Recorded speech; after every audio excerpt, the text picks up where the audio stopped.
അസ്സലാമു അലൈക്കും വറഹ്മത്തുള്ളാഹി. പ്രിയപ്പെട്ടവരെ, ഇന്ന് നമ്മുടെ ചന്ദ്രിക ദിനപത്രത്തിൽ നിരീക്ഷണം പേജിൽ പ്രിയങ്കരനായ വെള്ളിത്തെളിച്ചം എന്ന ഹെഡിങ്ങിൽ പ്രിയപ്പെട്ട TH ദാരിമി ഉസ്താദ് അറഫയിൽ നിന്ന് പെരുന്നാളിലേക്ക് എന്ന തലക്കെട്ടിൽ ഇന്നത്തെ നമ്മുടെ നിരീക്ഷണം പേജിലുള്ള അദ്ദേഹത്തിൻ്റെ ലേഖനം അത് നിങ്ങൾക്ക് മുന്നിൽ അവതരിപ്പിക്കുകയാണ്. പ്രിയപ്പെട്ട ഉസ്താദിൻ്റെ വാക്കുകളിലേക്ക്. നമുക്ക് ഇന്നാണ് ദുൽഹജ്ജ് 9. അതിനാൽ ഇന്നാണ് നമുക്ക് അറഫാ ദിനം.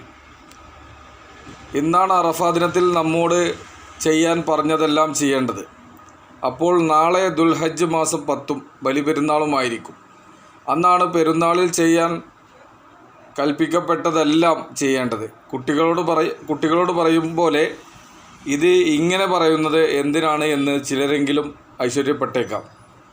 അത്തരം ചില തെറ്റിദ്ധാരണകൾ ചെറിയ നിലക്കാണെങ്കിലും ശ്രദ്ധയിൽപ്പെട്ടത് കൊണ്ടാണ് ഇങ്ങനെ പറയേണ്ടി വന്നത്. എന്നാൽ ഈ തെറ്റിദ്ധാരണ ഫിഖിലോ മദ്ഹബിലോ ഉണ്ടായ അഭിപ്രായ വ്യത്യാസത്തെ തുടർന്നുണ്ടായതല്ല. അങ്ങനെ ആയിരുന്നു എങ്കിൽ അതങ്ങനെ വിടുമായിരുന്നു.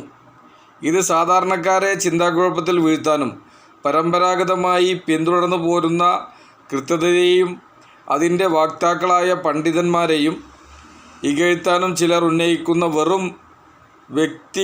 അധിഷ്ഠിതമായ തെറ്റിദ്ധരിപ്പിക്കൽ മാത്രമാണ്. ഹാജിമാർ അറഫയിൽ നിന്നത് ഇന്നലെയല്ലേ, അതുകൊണ്ട് അന്നല്ലേ അറഫ ആചരിക്കേണ്ടത് എന്നാണ് ആ യുക്തി. ഈ തെറ്റിദ്ധാരണ തീർക്കാൻ തിരിച്ചും ഒരു യുക്തി തന്നെ ഉപയോഗിച്ചാൽ മതി. അങ്ങനെയാണെങ്കിൽ മക്കത്തെ ളുഹർ ബാങ്ക് വിളിക്കുമ്പോൾ ലോക മുസ്ലിങ്ങൾ എല്ലാവരും അവരവരുടെ നാടുകളിൽ ളുഹർ നമസ്കരിക്കണമെന്നാണോ എന്ന മറുചോദ്യത്തിൻ്റെ യുക്തി. ഇങ്ങനെയൊക്കെ അന്ധമായ വിരോധവും പരിഹാസവും നടത്തുന്നവർ ആ വികാര തള്ളിച്ചയിൽ ഭൂമി ഉരുണ്ടതാണ് എന്ന വസ്തുത തന്നെ പോയതാണ് അവർക്ക് പറ്റിയത്. ആരാധനകൾക്ക് സമയം അതിൻ്റെ ഉപാധിയാണ്. സമയം എന്നാൽ ആ ആരാധന ചെയ്യുന്ന ആളുടെ സമയമാണ്. ദുൽഹജ്ജ് 9 ആണ് അറഫാ ദിനത്തിൻ്റെ സമയം. ഒരാൾ ജീവിക്കുന്ന സ്ഥലത്തെ കലണ്ടർ അനുസരിച്ച് എന്നാണോ 9 അന്നാണ് അവിടെ വെച്ച് അയാൾ അന്നത്തെ കർമ്മങ്ങൾ ചെയ്യേണ്ടത്. അന്ന് അയാൾ ഇഹ്റാമോടെ ഹജ്ജിലാണെങ്കിൽ അറഫയിൽ നിൽക്കണം. അല്ലെങ്കിൽ അറഫാ ദിനത്തിൻ്റെ സുന്നത്ത് നോമ്പ് അനുഷ്ഠിക്കണം. അതനുസരിച്ച് ഈ വെള്ളിയാഴ്ച അറഫ ആചരിക്കുന്ന ഒരു കേരളക്കാരൻ ഈ ദിനം മക്കത്താണെങ്കിൽ അന്നവൻ ചെയ്യേണ്ടത് അവിടുത്തെ കലണ്ടർ അനുസരിച്ചാണ്. ഈ ദിവസം സന്ദർശനാർത്ഥം കേരളത്തിലുള്ള ഒരു സൗദി പൗരൻ ചെയ്യേണ്ടത് ഇവിടുത്തെ കലണ്ടർ അനുസരിച്ചുമാണ്. ഇതാണ് ചുരുക്കം. അറഫാ ദിനം ഏറ്റവും ശ്രേഷ്ഠമായ ദിനമാണ്. ഈ ദിനത്തിൻ്റെ ശ്രേഷ്ഠതകൾ ആരംഭിക്കുന്നത് വിശുദ്ധ ഖുർആനിൽ ഈ ദിനം പറയപ്പെട്ടിട്ടുണ്ട്. എന്നിടത്തു നിന്നാണ് അള്ളാഹു പറയുന്നു, വാഗ്ദാനം ചെയ്യപ്പെട്ട ആ ദിവസം തന്നെയാണ് സത്യം, സാക്ഷ്യം വഹിക്കപ്പെടുന്ന കാര്യവും തന്നെയാണ് സത്യം. ഇവിടെ വാഗ്ദാനം ചെയ്യപ്പെട്ട ദിവസം എന്നത്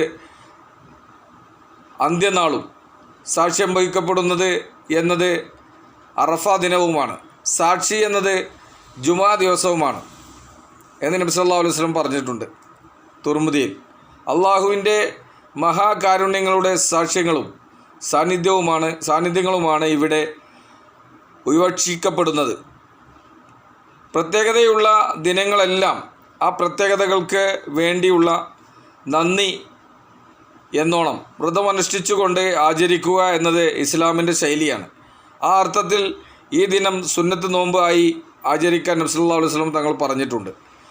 എന്നല്ല, സുന്നത്ത് നോമ്പുകളുടെ ശ്രേണിയിൽ ഏറ്റവും ശ്രേഷ്ഠമായത് ഈ നോമ്പാണ്. നബി സല്ലല്ലാഹു അലൈഹി വസല്ലം പറഞ്ഞു, അറഫാ ദിനത്തിലെ നോമ്പ് കാരണം കഴിഞ്ഞ വർഷത്തെയും വരാനിരിക്കുന്ന വർഷത്തെയും പാപങ്ങൾ അള്ളാഹു പുറത്തു തരുമെന്ന് ഞാൻ പ്രതീക്ഷിക്കുന്നു. മുസ്ലിമിലാണ് റിപ്പോർട്ട്. അള്ളാഹു തൻ്റെ അടിമകളോട് ഏറ്റവും ഉദാരനായിരിക്കുന്ന ദിവസമാണ് ഇത്.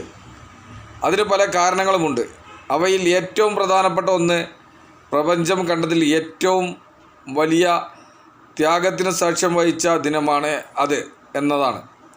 ഈ ത്യാഗം വിസ്മൃതിയിൽ വിട്ടുപോകാതിരിക്കാൻ കാലാകാലങ്ങളിൽ വിശ്വാസികൾ അറഫയിൽ പ്രാർത്ഥനകളുമായി സംഗമിക്കുന്ന ദിനം എന്നതാണ് മറ്റൊന്ന്. അവയാലെല്ലാം പുളകിതമാകുന്നു അള്ളാഹു തൻ്റെ ഉദാരത. ഈ ദിനത്തിൽ ചൊരിയുക തന്നെ ചെയ്യും. അള്ളാഹു തൻ്റെ ഉദാരത ഈ ദിനത്തിൽ ചൊരിയുക തന്നെ ചെയ്യും.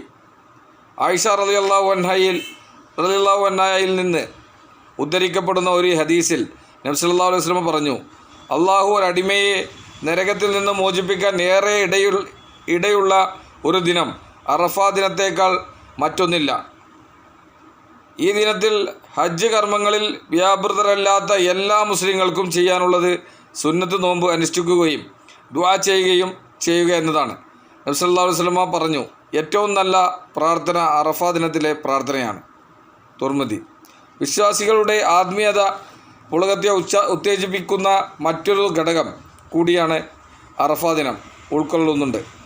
അത് ഇസ്ലാം എന്ന ജീവിത സംഹിത ലോകത്തിന് പൂർത്തീകരിക്കപ്പെട്ടു എന്നതാണ്.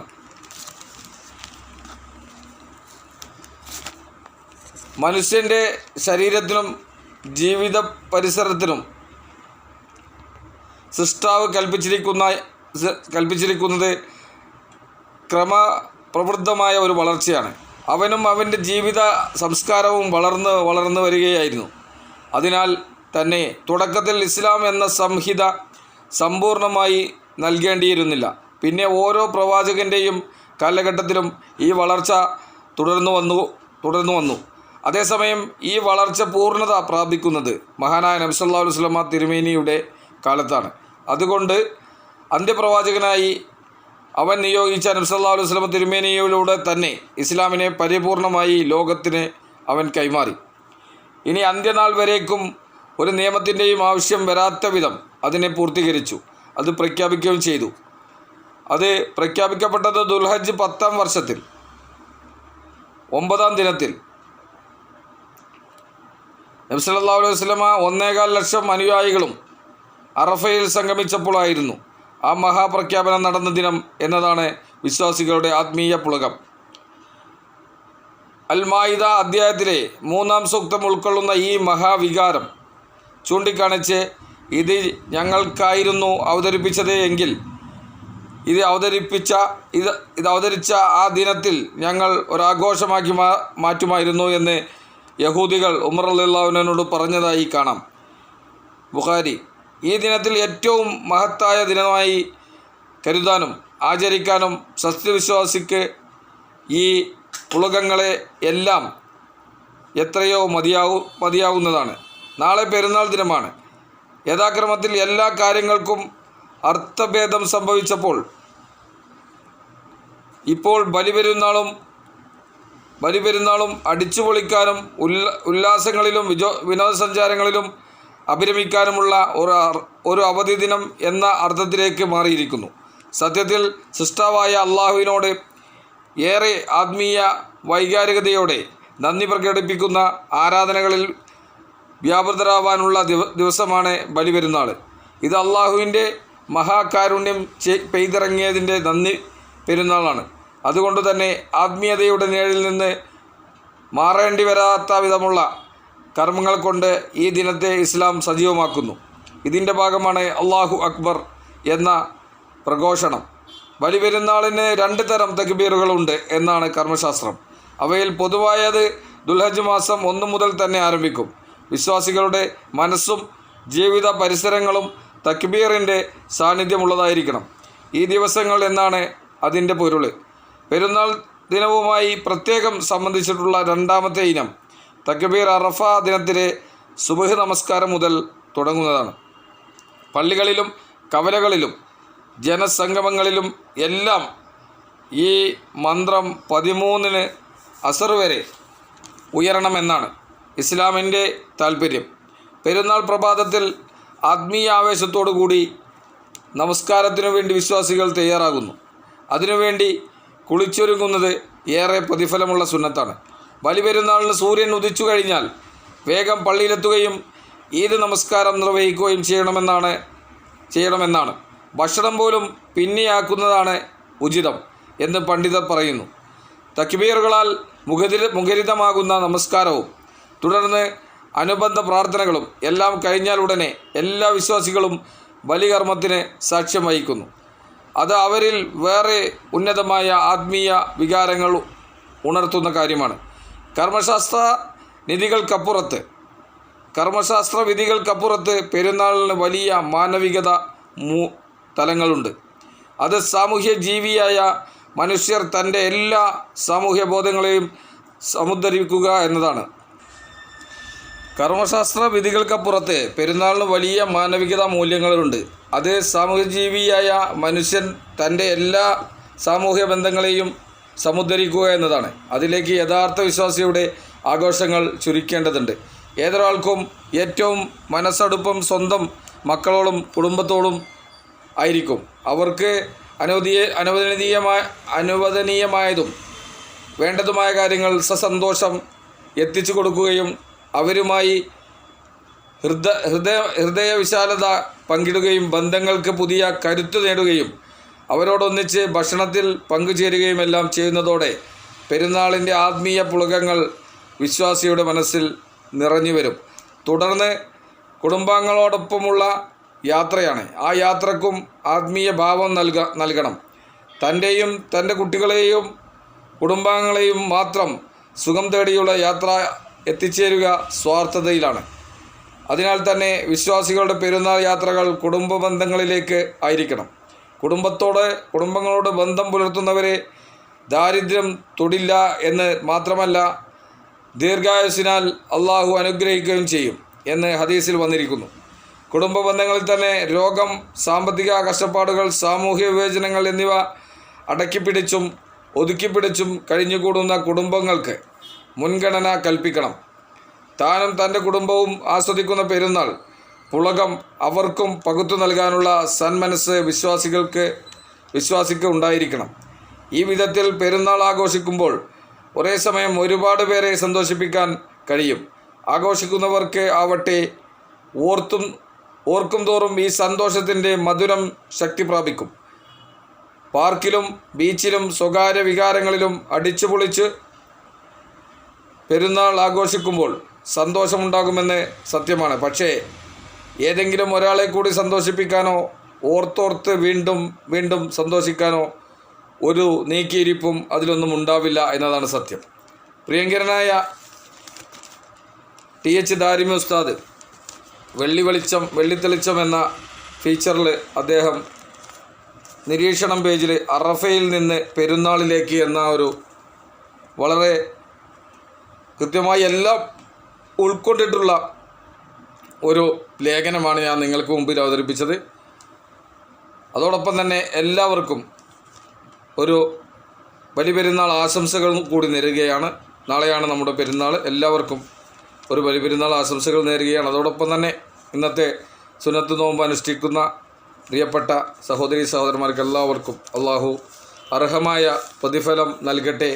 അതോടൊപ്പം അതിൻ്റെ ഈ സുന്നത്ത് നോമ്പിൻ്റെ ബർക്കത്ത് കൊണ്ട് നമ്മൾ ചെയ്ത ഇതിൻ്റെ പുണ്യം കരസ്ഥമാക്കുന്ന നിലയിൽ കഴിഞ്ഞ ഒരു വർഷവും അതുപോലെ തന്നെ വരാൻ പോകുന്ന ഒരു വർഷത്തെയും സമ്പൂർണ്ണമായ പാപങ്ങൾ, ചെറുതും വലുതുമായ എല്ലാ പാപങ്ങളും പടച്ച തമ്പുരാൻ അള്ളാഹു റബ്ബുൽ ഇസ്സത്ത് പുറത്തു തരട്ടെ എന്നുകൂടി സമയത്തുണർത്തുകയാണ്. അതോടൊപ്പം തന്നെ ഈ ഒരു വലിയ വേളയിൽ നമുക്കും പരിശുദ്ധമായ ഹജ്ജ് കർമ്മം നിർവഹിക്കാൻ നമുക്ക് ഓരോരുത്തർക്കും കുടുംബങ്ങളോടൊപ്പം പരിശുദ്ധമായ ഹജ്ജും ഉംറയും നിർവഹിക്കാൻ പടച്ച തമ്പുരാൻ അള്ളാഹു നമുക്ക് എല്ലാവർക്കും തൗഫീക്ക് നൽകട്ടെ. അതോടൊപ്പം തന്നെ പെരുന്നാളുമായി ബന്ധപ്പെട്ട് ബലികർമ്മങ്ങളിൽ മുഴുകുന്ന ആളുകൾ, അതുപോലെ തന്നെ നമുക്കെല്ലാവർക്കും ബലികർമ്മത്തിനുള്ള സാമ്പത്തികമായ സഹായവും മറ്റും എല്ലാം അള്ളാഹു നമുക്ക് നൽകട്ടെ. അഫിയത്തോടുകൂടെ ദീർഘായുസ്സ് നമുക്കെല്ലാവർക്കും നൽകട്ടെ എന്നൊരിക്കൽ കൂടി പ്രാർത്ഥിച്ചുകൊണ്ട് എൻ്റെ വാക്കുകൾ അവസാനിപ്പിക്കുന്നു. വാഖിർ ദഅ്വാനാ അൽഹംദുലില്ലാഹി റബ്ബിൽ ആലമീൻ. അസ്സലാമു അലൈക്കും വറഹ്മത്തുള്ളാഹി തആല വബറകാതുഹു.